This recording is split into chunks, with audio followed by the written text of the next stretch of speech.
তারপরে মাছ ভাজা হচ্ছে, এই মাছ ভাজা তুলে নিলাম। এবার এর মধ্যে একটু তেল দেব, একটু তেল দিলাম।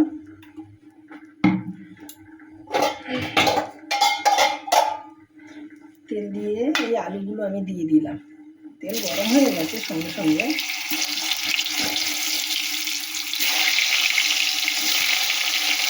আলুগুলো একটু ঢাকনি নিয়েছি, অল্প সিদ্ধ করে নিয়েছি।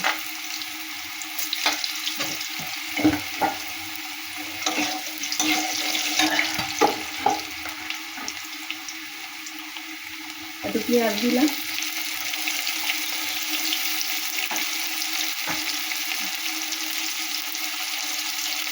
একটু হলুদ দিলাম, একটু লবণ দিলাম, দিয়ে আস্তে থাকলাম। তারপরে বিনস আর ফুলকপি দিয়ে দিলাম। এগুলো হালকা সিদ্ধ করে নিয়েছি, এগুলো হালকা সিদ্ধ করে।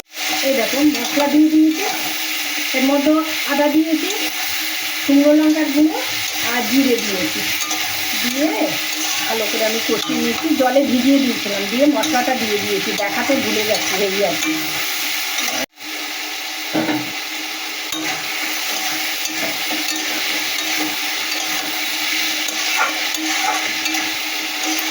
ভালো করে মশলা সবজি ভালো করে কষিয়ে নিচ্ছি, আর একটু কষাবো। দেখো বন্ধুরা, আমার কষা হয়ে গেছে ভালো করে মশলার সঙ্গে। মশলার সঙ্গে সবজি ভালো করে ভেজে নিলাম। এইবারে আমি এর মধ্যে জল দেব,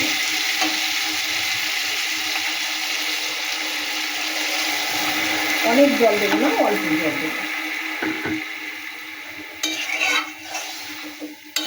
কারণ সব সিদ্ধ সবজি, সেই জন্য অল্প করেই জল দেবো। এটা তো এটা ফুটে গেছে, এবারে আমি মাছগুলো দিয়ে দিলাম, কই মাছগুলো দিয়ে দিলাম, ধনে পাতাটাও দিয়ে দিলাম, দিয়ে হালকা করে ফুটিয়ে দেব। দেখো বন্ধুরা, এই বড়িটা ভেজে আমি দিয়ে দিলাম। বড়িটা আগে ভাজা ছিল না বলে এখন আলাদা করে ভেজে নিলাম, নিয়ে একটু ঝোলে দিয়ে দিলাম।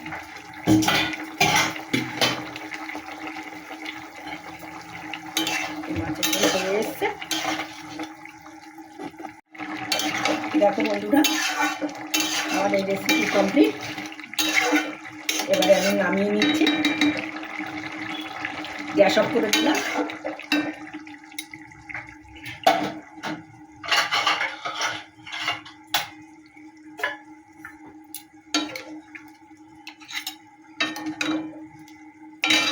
এ দেখো বন্ধুরা, কই মাছ দিয়ে বিন ফুলকপি দিয়ে মাছের ঝোল করেছি। তোমাদের যদি পছন্দ হয়, দেখো পাতলা ঝোল, তোমাদের যদি পছন্দ হয় তাহলে একটা লাইক কমেন্ট করে দিও। টাটা বন্ধুরা, তোমরা সবাই ভালো থেকো।